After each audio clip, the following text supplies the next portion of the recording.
প্রিয় শিক্ষার্থীরা, কেমন আছো তোমরা? আশা করি ভালো আছো। আলহামদুলিল্লাহ, আমিও ভালো আছি। তোমরা সবাই জানো মহামারী করোনার জন্য তোমাদের ক্লাস বন্ধ রয়েছে। বন্ধ তো কি হয়েছে? তোমরা যাতে ক্লাস পড়াশোনাকে পিছিয়ে না পড়ো, সেই জন্য খালি উপজাতি আয়োজিত অনলাইন ক্লাসে তোমাদের স্বাগত।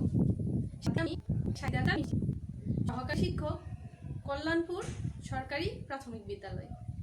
আজকে আমি তোমাদের পঞ্চম শ্রেণীর বাংলাদেশ ও বিশ্ব পরিচয় বিষয়ের প্রথম অধ্যায়ের আমাদের মুক্তিযুদ্ধ পাঠটি পড়াবো।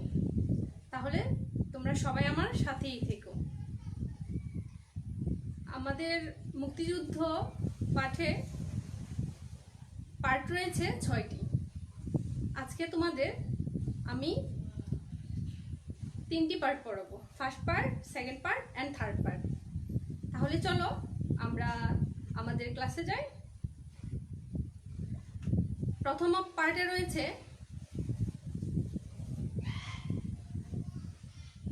মুক্তিযুদ্ধের সূচনা। মুক্তিযুদ্ধ বলতে আমরা প্রথমে জানব যুদ্ধ বলতে কি বুঝিয়েছে।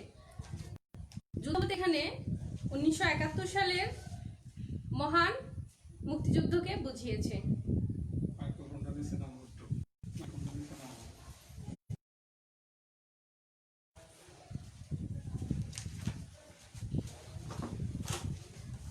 তাহলে আমরা যুদ্ধ পূর্ববর্তী বর্ণনা জানার আগে যুদ্ধ পূর্ববর্তী প্রতিবাদ ও আন্দোলন সম্পর্কে আজকে জানব।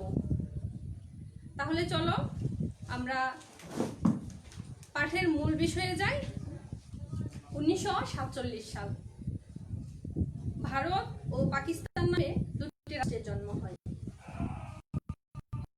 পূর্ব ও পশ্চিম পাকিস্তান নিয়ে পাকিস্তান রাষ্ট্রের জন্ম। পাকিস্তানিরা আমরা ছিলাম পশ্চিম পাকিস্তানে, আমরা পূর্ব পাকিস্তানের অংশ। 1971 সালের মহান মুক্তিযুদ্ধ বাঙালি জাতির ইতিহাসে একটি অত্যন্ত গৌরবময় ঘটনা। পশ্চিম পাকিস্তানিরা আমাদেরকে শাসনের নামে শোষণ করত। তারা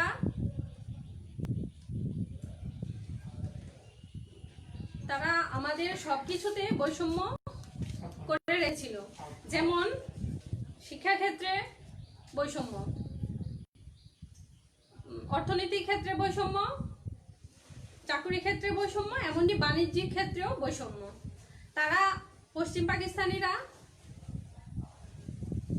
আমাদেরকে শাসনের নামে শোষণ করে এবং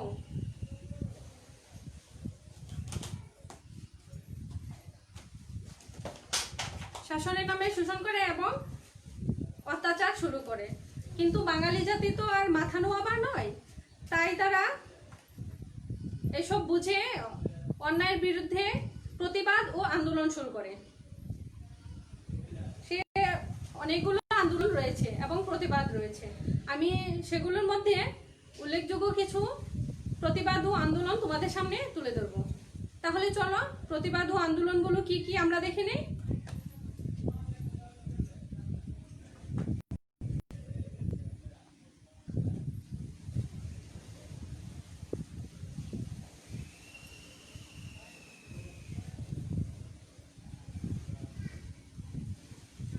সবচেয়ে উল্লেখযোগ্য এবং গুরুত্বপূর্ণ আন্দোলন হচ্ছে 1952 সালের ভাষা আন্দোলন।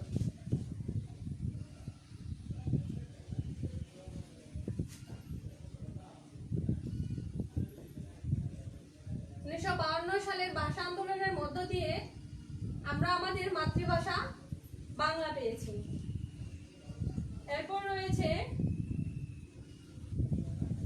1966 সালের 6 দফা। 1966 সালের 6 দফা দাবি উত্থাপন করেন বঙ্গবন্ধু শেখ মুজিবুর রহমান। 1966 সালের 6 দফা আন্দোলন, 1966 সালের 6 দফা দাবি উত্থাপন করেন বঙ্গবন্ধু শেখ মুজিবুর রহমান। আমাদের বাঙালির মুক্তির সনদ এই 6 দফাকে বলা হয়। এরপর রয়েছে 1969 এর গণ অভ্যুত্থান।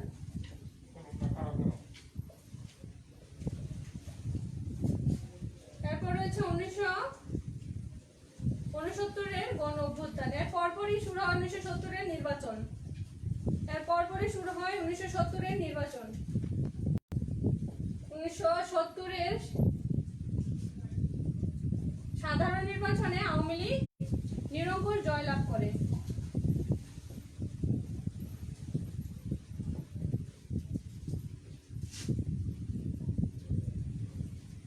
তারপর রয়েছে 1971 সালের 25শে মার্চ।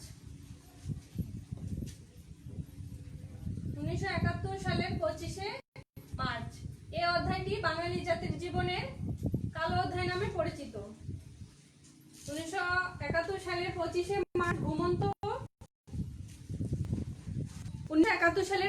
মার্চ এই রাতটি আমাদের জীবনের বাঙালি জীবনের কালো অধ্যায় নামে পরিচিত। 1971 সালের 25শে মার্চে বঙ্গবন্ধু শেখ মুজিবুর রহমান কারাবন্দী হন। ঘুমন্ত বাঙালির উপর বর্বর ইয়াহিয়া সরকার ঘুমন্ত বাঙালির উপরে নিরস্ত্র বাঙালির উপরে গুলি বর্ষণ করে এবং চালায় নারকীয় হত্যাকাণ্ড। তারপর রয়েছে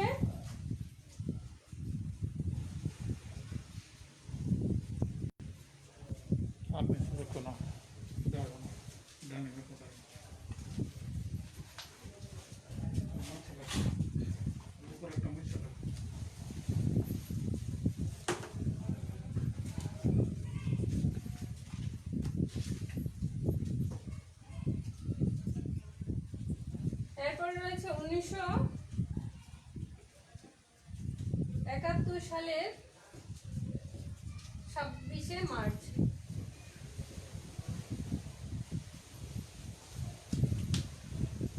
1971 সালের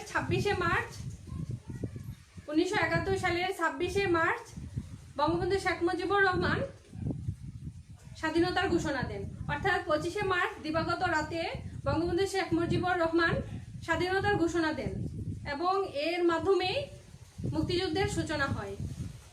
তাহলে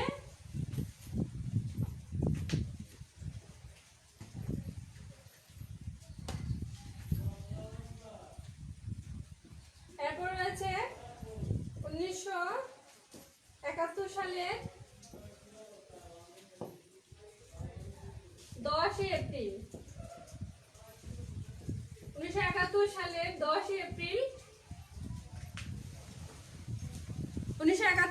10 এপ্রিল মুজিবনগর সরকার গঠিত হয় এবং 1971 সালের 17 এপ্রিল মুজিবনগর সরকারের শপথ গ্রহণ শুরু হয়।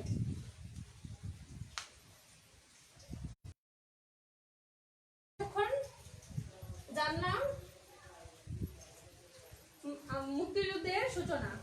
মুক্তিযুদ্ধের সূচনাকালে মুজিবনগর সরকার গঠন হওয়ার পরে রাষ্ট্রপতি হিসেবে দায়িত্ব পালন করেন সৈয়দ নজরুল ইসলাম এবং প্রধানমন্ত্রীর দায়িত্ব পালন করেন তাজউদ্দিন আহমেদ। তাহলে আমরা এখন যাচ্ছি পার্ট 2 তে রয়েছে মুক্তিযুদ্ধের সামরিক বাহিনী। 1971 সালের 11 জুলাই মুক্তিবাহিনী নামে একটি বাহিনী গঠন করা হয়। এর সেনাপতি ছিলেন মোহাম্মদ আতাউল গনি ওসমানী, যাকে বঙ্গবীর বলা হয়। আবার মুক্তিবাহিনীকে 3টি ব্রিগেড ফোর্সে ভাগ করা হয়। কে ফোর্স, এস ফোর্স এবং জেড ফোর্স। এই 3টি ফোর্সের নাম আমি তোমাদেরকে বোর্ডে লিখে দিচ্ছি, তোমরা আমার সাথে সাথে লিখবে।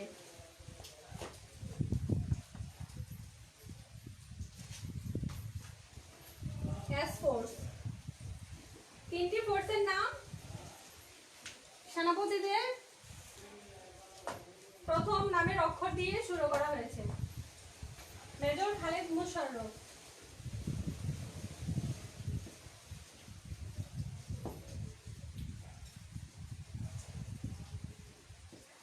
মেজর খালেদ মোশাররফ। তিনি দায়িত্বে ছিলেন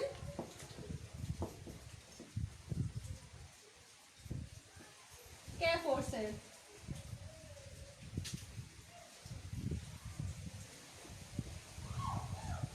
খালেদ মোশাররফ তিনি দায়িত্বে ছিলেন K force.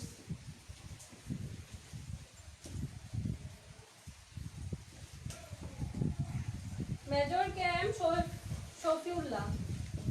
Major K M Shafiullah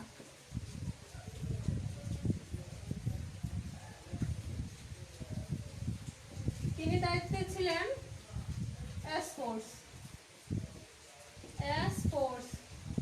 তিনি দায়িত্বে ছিলেন এস ফোর্সে। Major K M Shafiullah. Major Ziaur Rahman. Major Ziaur Rahman.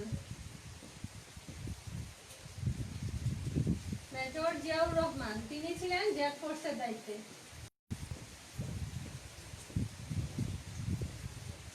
তিনি ছিলেন জেড ফোর্সের দায়িত্বে। তিনি ছিলেন জেড ফোর্সের দায়িত্বে। আবার যুদ্ধ পরিচালনার সুবিধার জন্য সারা দেশকে 11টি সেক্টরে ভাগ করা হয়েছিল। সেই 11টি সেক্টরের সুবিধার জন্য প্রতিটি সেক্টরে গেরিলা বাহিনীর জন্য নির্দেশনা ছিল, যেমন অ্যাকশন গ্রুপ এবং ইন্টেলিজেন্স গ্রুপ।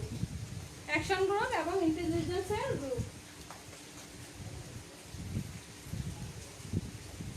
11টি সেক্টরের সুবিধার জন্য গেরিলা বাহিনীর নির্দেশনা।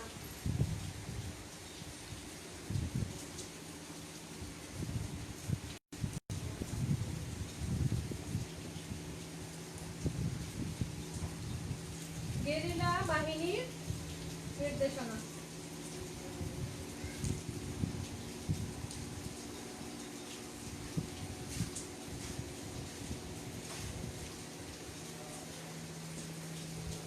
গেরিলা বাহিনীর নির্দেশনা।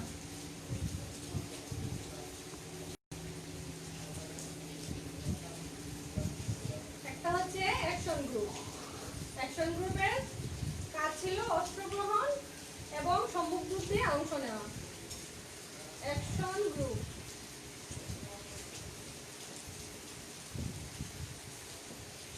এবং ইন্টেলিজেন্স গ্রুপ।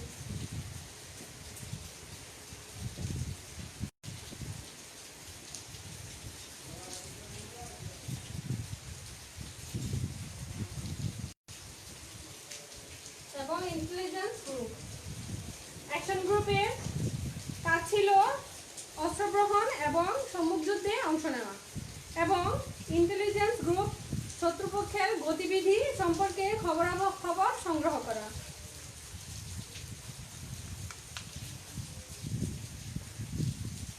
আমাদের মুক্তিযুদ্ধে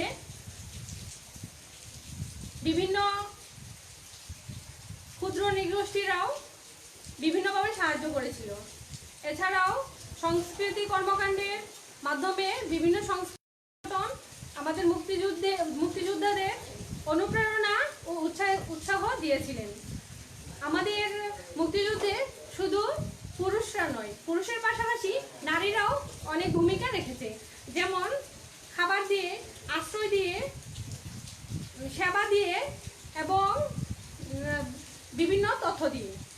তাহলে এবং নারীরা শুধু সেবা, আশ্রয় এবং তথ্য দিয়ে নয়, তারা প্রশিক্ষণ নিয়ে সম্মুখ যুদ্ধেও অংশগ্রহণ করেছিলেন। তাহলে আমরা আজকে কি শিখলাম? আমরা শিখলাম মুক্তিযুদ্ধের সূচনা, সামরিক বাহিনী এবং গেরিলা বাহিনী।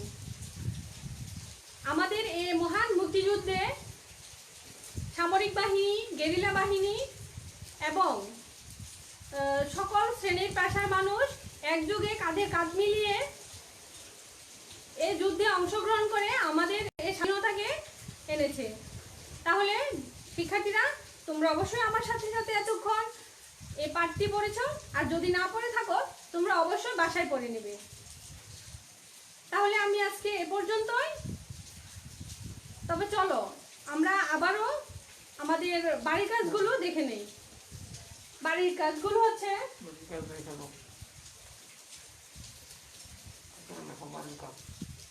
বাড়ির কাজ।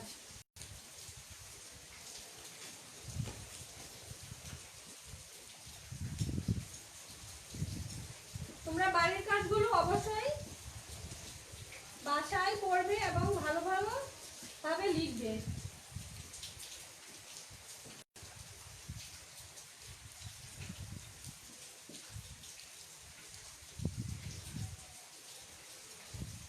যুদ্ধ বলতে কি বুঝো?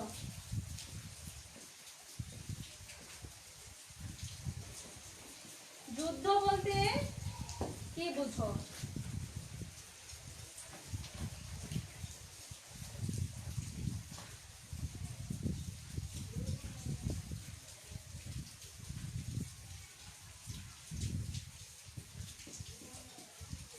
মুক্তি বাহিনী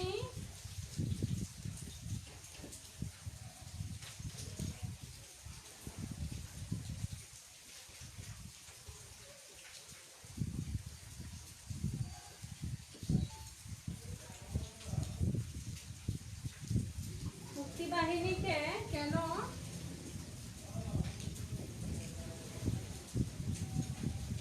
নিয়মিত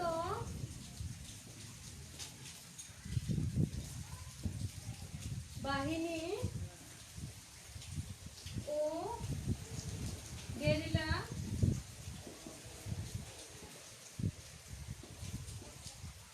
বাহিনীতে ভাগ করেছিল, ভাগ করা হয়েছিল।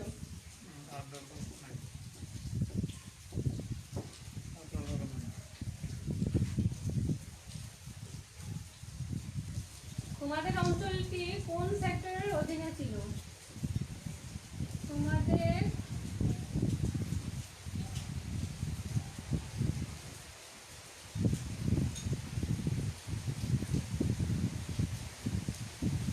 কোন সেক্টরের অধীনে ছিল?